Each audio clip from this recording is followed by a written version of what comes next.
ഇന്ന് മാങ്ങ ഇടിച്ചതാണ് കേട്ടോ. ഈ മാങ്ങയുടെ ചെത്തിയിട്ടതാ ഇതിങ്ങനെ ഉപ്പിലിട്ട് കഴിയുമ്പോൾ നമ്മൾ മാങ്ങ ഇങ്ങനെ ചെത്തിയെടുക്കൂലേ, എടുത്തു കഴിയുമ്പോൾ ഈ മാങ്ങാണ്ടിമേ നമുക്ക് കുറച്ചും കൂടി ഉണ്ടാവൂലേ അതിൻ്റെ ആ മാങ്ങയുടെ ഭാഗം. ഇതുകൊണ്ടാണ് നമ്മൾ മാങ്ങ ഇടിച്ചത് ഉണ്ടാക്കണം. നമുക്ക് മാങ്ങ ഇട്ട് കൊടുക്കാം. ചുവന്നുള്ളി, എരിവിന് ആവശ്യമുള്ള പച്ചമുളക്, പാകത്തിന് കല്ല്, നന്നായിട്ട് ഇടിച്ചെടുക്കാം.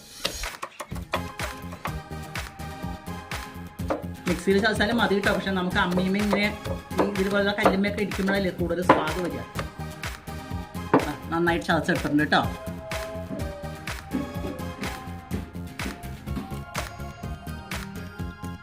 നമുക്കിതിലേക്ക് ഇനി കുറച്ച് വെളിച്ചെണ്ണ ഒഴിച്ചു കൊടുക്കാം.